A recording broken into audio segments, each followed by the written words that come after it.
No direito penal, encontrar uma prova pode ser importante, mas isso não basta. É preciso saber de onde ela veio, como foi coletada, quem teve acesso, como foi preservada e se ela chegou íntegra ao processo. E quando falamos de prova digital, essa preocupação fica ainda maior, já que arquivos podem ser alterados, mensagens podem ser apagadas, celulares podem ser acessados indevidamente, metadados podem ser perdidos e prints podem estar fora de contexto. Por isso, a cadeia de custódia se tornou um tema central na discussão penal. No segundo episódio do nosso podcast sobre direito digital e direito penal, eu converso com a professora Cíntia Freitas, doutora em informática aplicada e professora titular da Escola de Direito da PUC Paraná, justamente sobre esse ponto: como garantir que uma evidência digital foi preservada, coletada e analisada de forma confiável. Bom, professora Cíntia, renova aí os nossos agradecimentos mais uma vez, nunca é demais agradecer aí em meu nome, da Maria Francisca, de todo mundo aqui do escritório, sua disponibilidade em debater conosco um tema tão interessante, fazendo um recorte aí para o direito penal, para o processo penal, que é essa relação com a tecnologia, com as evidências digitais e, propriamente dito nessa parte do nosso bate-papo, sobre a tal cadeia de custódia.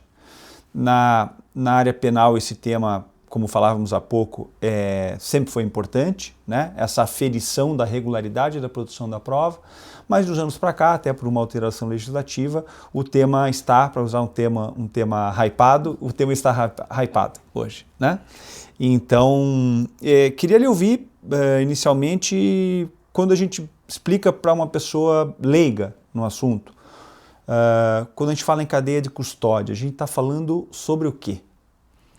Nós estamos falando de um registro cronológico de tudo que é feito com aquele objeto de prova, com as evidências digitais, por exemplo. Então, desde o momento do reconhecimento de que existe um conjunto de dados que podem corroborar aquela situação, até o seu processamento e lá na frente o descarte desse conjunto de dados.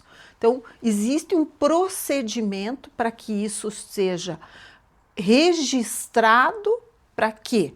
Para que eu possa saber, seja a parte, o juiz, o advogado, ou qualquer outra parte, o delegado, qualquer outra pessoa que venha a precisar desse conjunto de dados, saiba exatamente quando, como, quem, né? Por que aquilo foi trabalhado daquela maneira, né? E eu consiga saber isso ao longo do tempo. Porque qual é o risco que a gente tem? Contaminar a prova, adulterar a prova, modificar a prova, ou mesmo perder o conteúdo da prova. Então, a ideia da cadeia de custódia é fazer esse registro ao longo do tempo de tudo que vai sendo realizado com aquele conjunto de dados. Eu acho que nos dias atuais, e falávamos disso há pouco também, sobre esse número de evidências tecnológicas e digitais, né? Hoje, essa relação processo penal e tecnologia, ela está espalhada do crime contra a honra, vou colocar assim, mais simples, não que os crimes contra a honra sejam simples, mas, enfim, estou falando simples na questão de apenamento, até um delito ambiental, um crime financeiro, até um tráfico de drogas, né? Organizações criminosas. Eu acho que esse tema das evidências e, consequentemente, da cadeia de custódia, está totalmente em evidência, né? Por que, professora, se preocupar com a cadeia de custódia e, eventualmente, não, quando a gente fala de produção de provas por parte do Estado, por que a gente não confiar, pelo simples fato da prova vir do Estado, nós não confiarmos na regularidade daquela prova? O que acontece? Com a cadeia de custódia, como eu falei, ela dá esse histórico, mas ela tem duas propriedades muito importantes, que é a veracidade daquele conjunto de elementos, né, que está constituindo uma prova, e a autenticidade. Então, a partir do momento que, se eu não tenho esse registro, eu não aplico mecanismos para garantir que aquele conjunto é autêntico e verdadeiro, eu tenho que me preocupar com isso. Independentemente se isso vem produzido pelo Estado, né, ou se vem produzido, às vezes, dentro de uma empresa, né, pelo setor de tecnologia da informação da empresa, que diz aqui, ó, a gente tem aqui esse computador, nós fizemos uma cópia, guardamos isso em nuvem, não sei o quê, mas o diretor teve acesso, o presidente teve acesso, mas não sei quem teve acesso. Será que essa prova é realmente a verdadeira? Então, a preocupação está desde o nascimento, a gente diz, né, do conjunto de dados, porque é nesse momento que eu vou poder garantir toda a cadeia de custódia, a partir do momento que eu reconheço que existe aquele conjunto e que eu passo a registrar tudo que vai ser feito com aquele conjunto de dados. As alterações trazidas em 2019, precisamente sobre o tema cadeia de custódia, para dentro do Código de Processo Penal, normatizaram preocupações que a doutrina e a prática judicial já tinham. A professora sente e acredita que o fato não vou dizer mera, mas o fato da inserção de normas a respeito desse tema deu à cadeia de custódia um outro patamar de importância no cenário nacional? Deu sim, Daniel. Por quê? Primeiro que a academia passou a discutir muito isso, né? A pesquisa passou a se preocupar com essa temática mais, né? E os peritos, os assistentes técnicos, o corpo técnico que vai trabalhar essa prova, passa a se preocupar com esse registro. Por quê? Porque, como você comentou, nessa modificação, conhecida aí como o pacote anticrime, né? E lá no artigo 158, se eu não estou errada, tem lá o que é cadeia de custódia e quais são as etapas dessa cadeia de custódia e a necessidade desse registro cronológico de todas essas etapas. Porque senão, vamos imaginar assim, a pior situação, né? Alguém vai lá numa cena de crime, coleta de qualquer jeito vários vestígios e entrega nos diversos laboratórios, né? Quando a gente fala das perícias realizadas por órgãos oficiais, Instituto de Criminalística, hoje Polícia Científica do Estado do Paraná, ou na Polícia Federal. Isso não acontece, né? Eles têm procedimentos internos para fazer isso.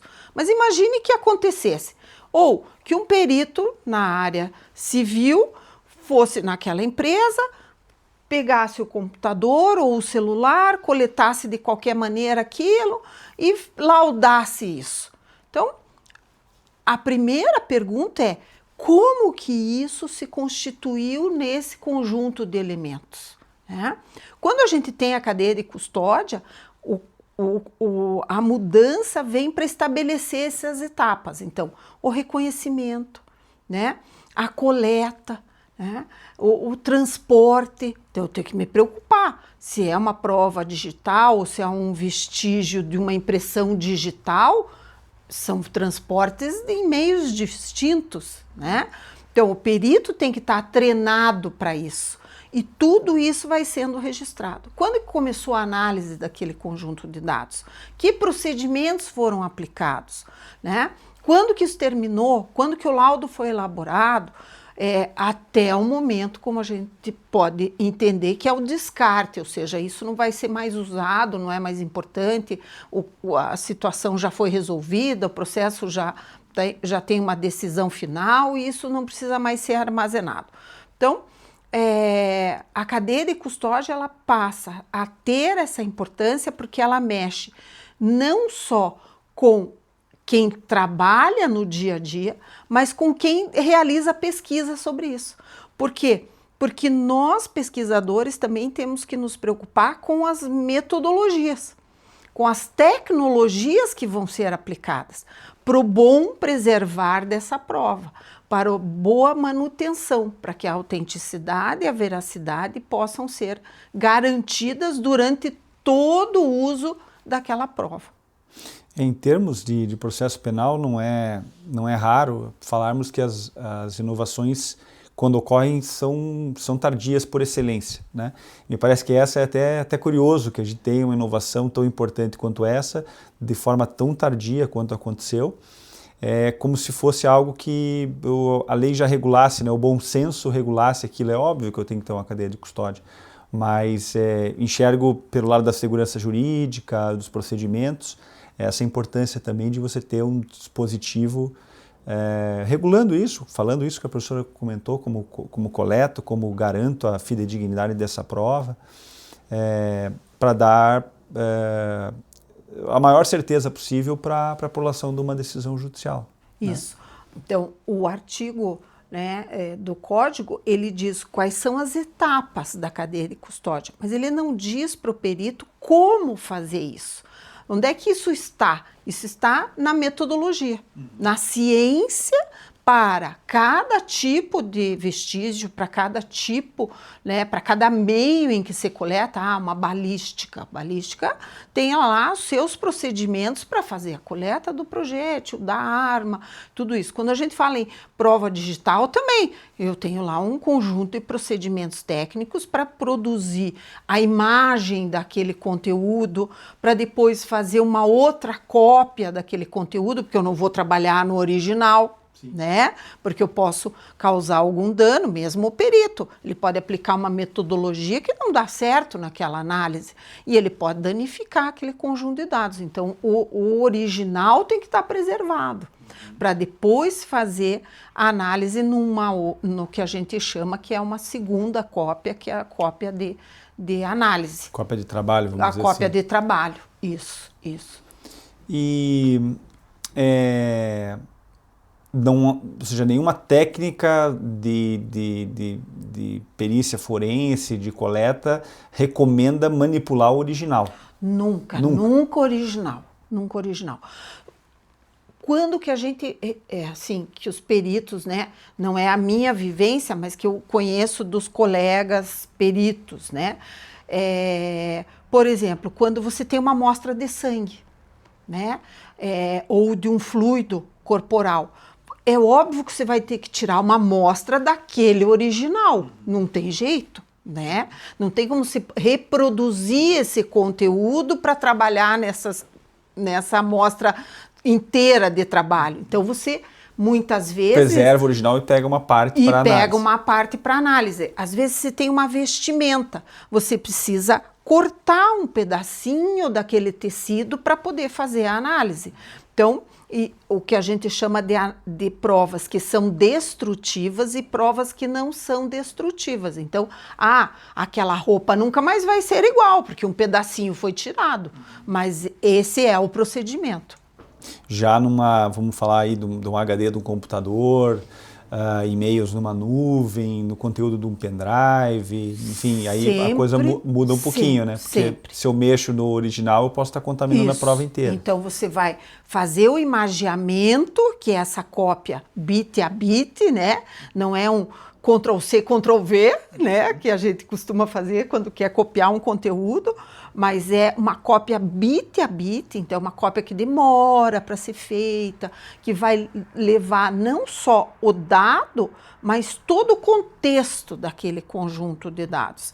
E daí você produz essa prova, né, numa outra mídia, preserva o original tem que ser guardada, né, gera o hash disso, né? E o que é esse hash? É eu aplicar uma criptografia e tirar o resultado da criptografia, que é um código alfanumérico, letras e números, que diz assim: esse conjunto de dados tem esse hash que o representa. Se eu mudar um número aqui dentro ou uma letra, o hash já não vai ser o mesmo. Então, eu sei que toda vez que eu aplico aquele procedimento naquele conteúdo, eu tenho que ter aquele hash. Para para entender que aquele conteúdo é o que você está analisando. O íntegro. É o íntegro. É o original, é o íntegro, e a cópia que eu estou usando proveio daquele conteúdo. Então, eu posso, inclusive, gerar os hashes e fazer o batimento. Eles têm que ser iguais, porque o conteúdo é igual.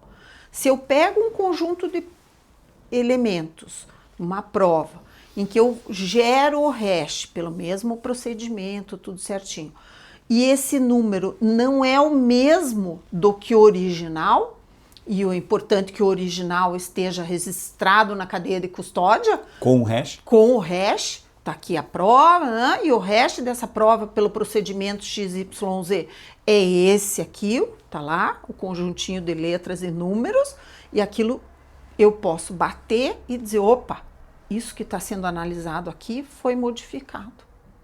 E quando a gente fala nessa geração do código hash, professora, eu consigo gerar um código hash, por exemplo, de uma evidência simples que eu tenha, um e-mail, vamos bater novamente na tecla do e-mail. Do que a gente quiser.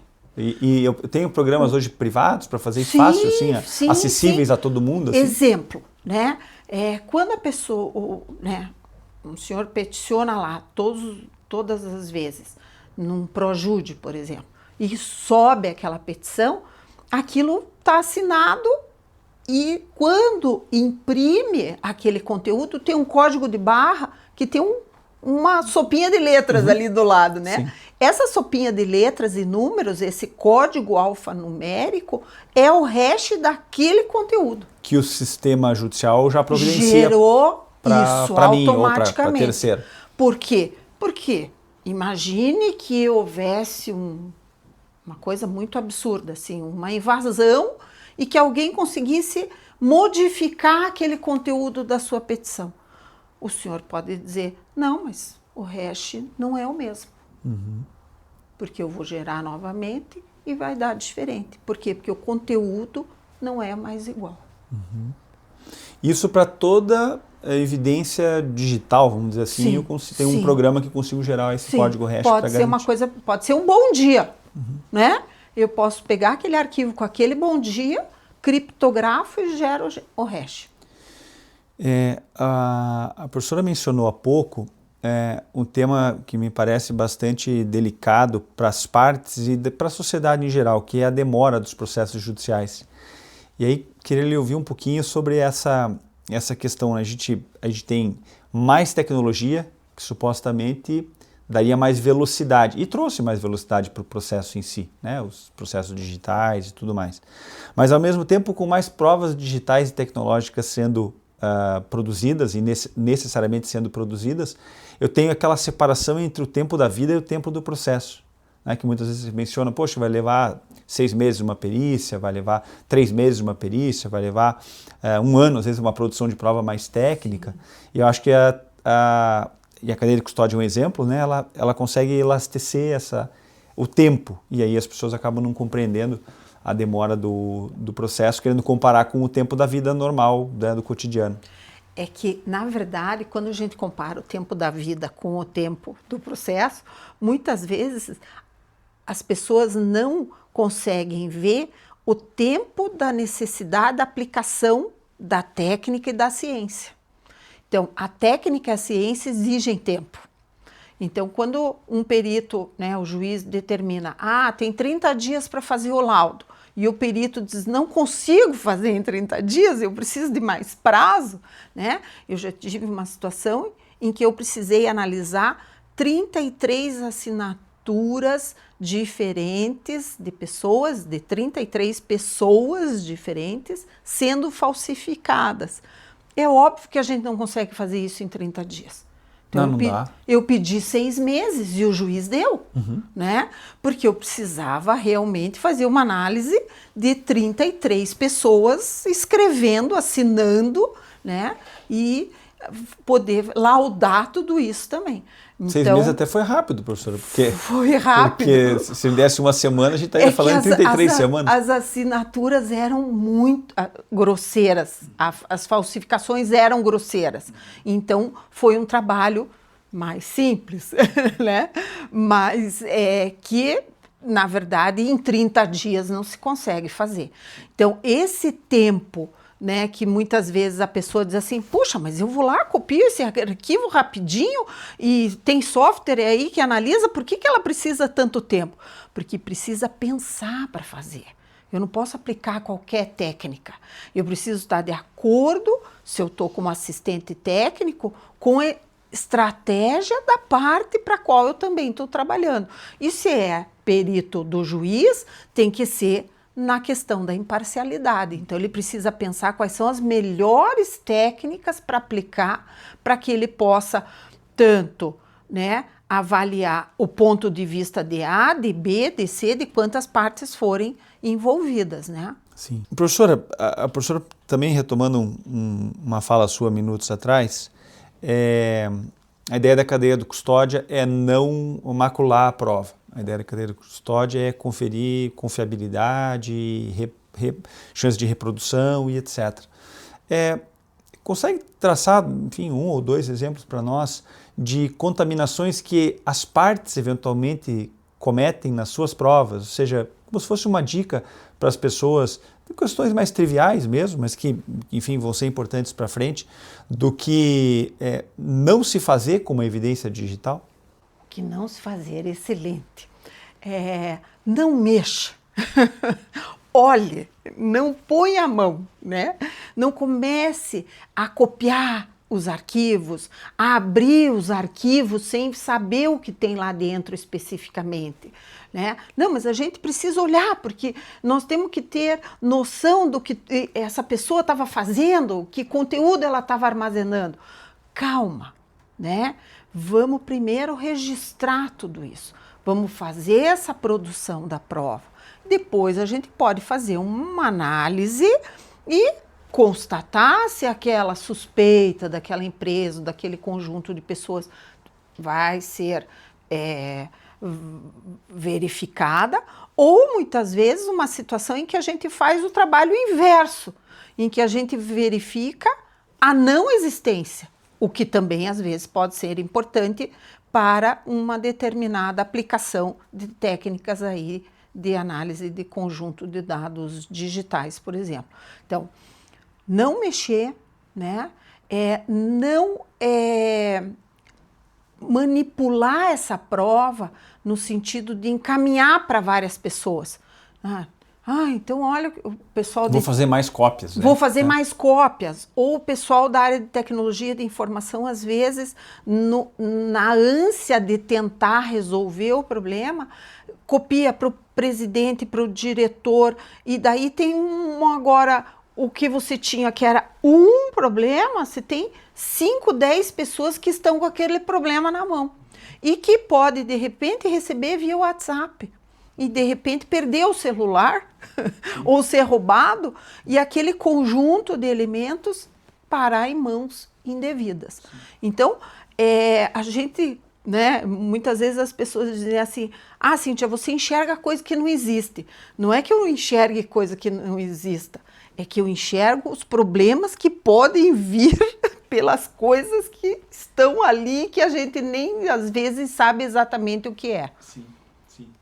E esse alerta, me parece que pese, eu sinto isso na advocacia, nos colegas, um preparo cada dia maior a respeito dessa temática.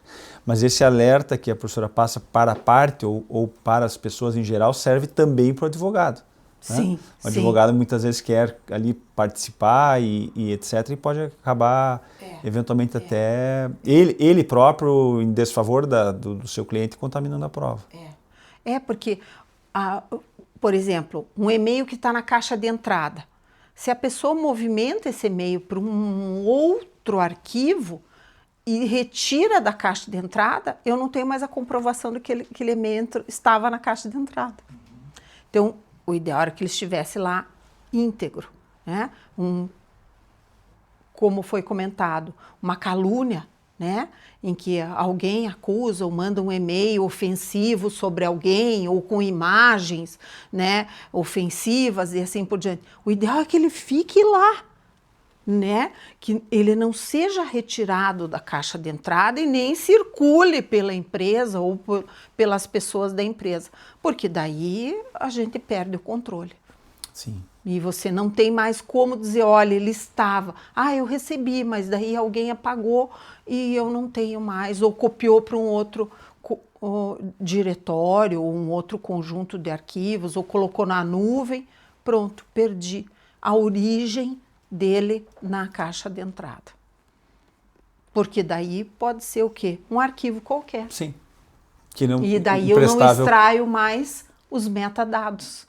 E se eu não extraio os metadados, eu não tenho todo um conjunto de elementos que vá corroborar que aquela prova tem aquelas características de quem enviou, de quem recebeu, quando, como. Pode até ser considerada como prova, mas imprestável para aquela finalidade. Né? E pode ser considerada como prova e pode ser, no andar do processo, vir a ser destituída. Destituída, sim. Sim, Por quê? Porque ela não carrega os elementos necessários. Sim. A pessoa acha que tem uma prova, mas no fundo não tem.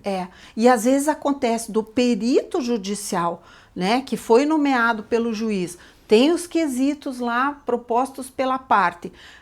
No momento que ele vai no local para fazer as suas análises, para coletar aquele conjunto, ele diz, agora eu não tenho a minha mais... Premissa, a minha premissa inicial, que é a origem, nesse caso pode ter sido perdida. Sim. Bom, professora, só tenho a lhe agradecer mais uma vez, o papo é extremamente interessante, já fica aqui o convite para uma... Nós temos outras temáticas aqui que a gente pode seguramente discutir, mas já acho que já conversamos bastante e lhe agradeço mais uma vez, muito obrigado pela participação, pelo tempo, por dividir conhecimento, sei que a professora é também conhecida por isso, por produzir e dividir conhecimento. Então fica o nosso agradecimento de todos que nos acompanham, do escritório, por sua participação.